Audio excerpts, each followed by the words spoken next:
Brendan O'Leary wanted me to bring up a very important issue. It's the 15-year anniversary of Resist the Grove, which I'm a member of, and they protest at the gates of the Bohemian Grove on the High Holy Day, the cremation of care, midsummer. It's I believe the second week of June. I'm sorry, July. Oh, they're doing it, yeah, July 6th to 31st. So it kicks off the second week of July and it goes until the 31st. And so they're going to be out there at the gates of the Bohemian Grove in Monte Rio, California for the 2026 Bohemian Grove. The Spring Jinx is from Monday, June 8th to Sunday, June 14th. And the encampment, which is where they have the cremation of care and sacrifice the effigy of a child to the flames in front of the 40-foot statue of an owl.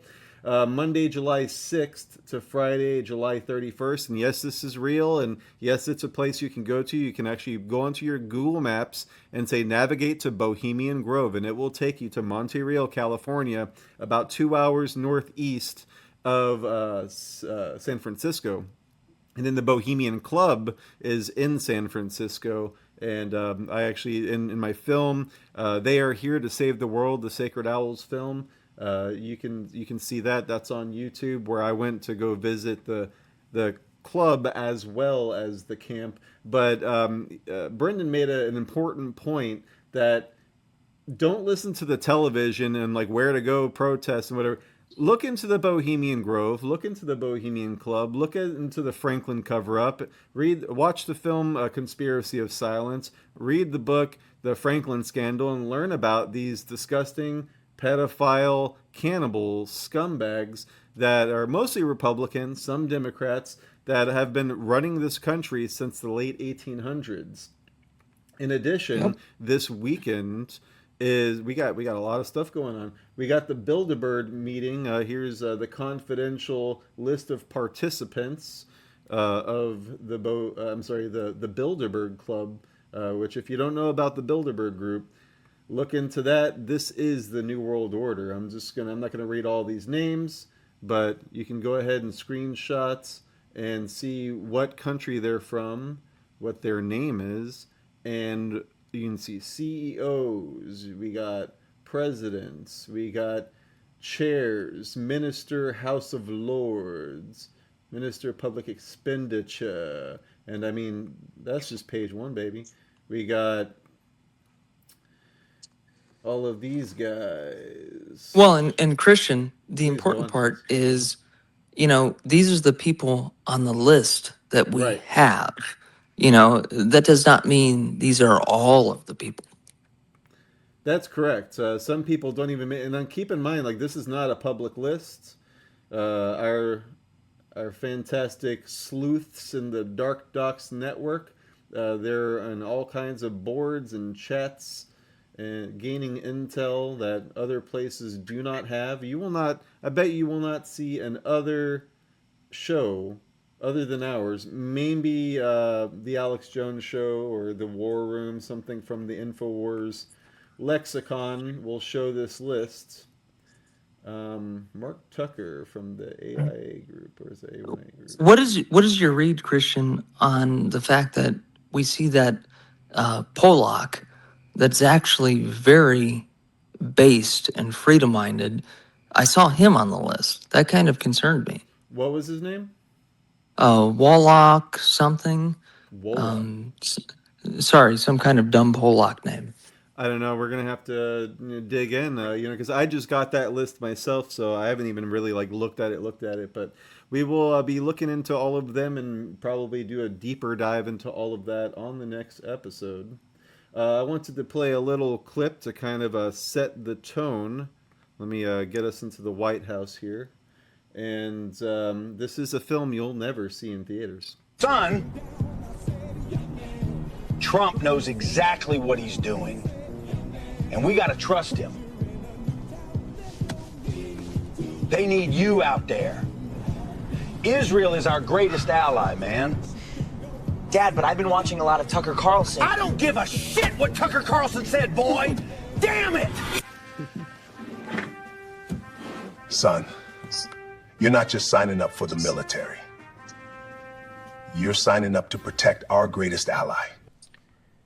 But what about protecting America? That's what I said. Holy shit! We need backup! Call for backup! Backup? What backup? All our backup was sent to protect our greatest ally! Kid, I'd say you've got a lot of balls, but they cut everything off from the waist down.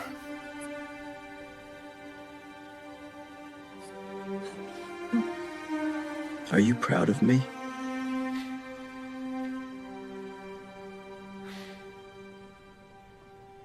Not until our greatest ally is safe. You're one of the lucky ones, you know that? Because of what I'm doing for our greatest ally, you get to be a hero. I can be your hero, baby. That's the number one order. They will fall. Your comments, Jacob Engels. I mean, I don't know what to say. Where are we, America? I mean, I think we talked about this last time.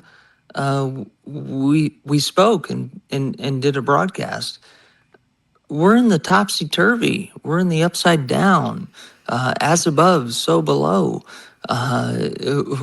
Where do we go? Which way, Western man? That is the question. And I mean, again, none of us voted for this. We voted for Donald Trump on very different premises. He did a literal bait and switch. It's like we ordered a Porsche and they gave us a jalopy. And here we are, with George W. Bush back in office and looking for weapons of mass destruction. And this is exactly the complete opposite of everything we were promised. I mean, so I had some hope. Last night when, hey, we get 2 weeks and to slow the Iran spread? agreed to it, to slow the spread, right? But at this point, we have to take what we can get. But, immediately anybody with a thinking mind says, well, Iran agreed to this. What about Israel? Did they agree to it? No, they didn't. So, I put up a video on TikTok and, I hate to do this gay retard influencer bullshit, but, I have to do it. I'm a little bit of a play actor, I'm having a good time, but I really don't because we're in a serious situation here. Yeah. And so, okay, good. Let's accept the premise, Christian, right? Okay, President Trump, wow, we're so proud of you. We got ceasefire for 2 weeks. The Hamas, whatever you want to call it, Strait is open. Pronounce hummus. The Hamas Strait is opened up. And so we get lower gas prices, hopefully, maybe, probably not even, for 2 weeks. But that's all predicated upon the fact that Iran, or more importantly, Israel, doesn't start lobbing bombs into Palestine and vice versa. So what do we have here, Christian? We have a situation where we've gotten out of the conflict for 2 weeks, but we're still sending money to one of the nations that then activates their army to lob bombs into the other nation. So what are we? We're kind of like the the guy who has 2 baby mama going on, and we keep paying child support, and they get to do whatever the hell they want, and we have no control. I mean, are we the strongest, most powerful nation in the world? Or are we the sugar daddy for nations when they come and beg? What is it?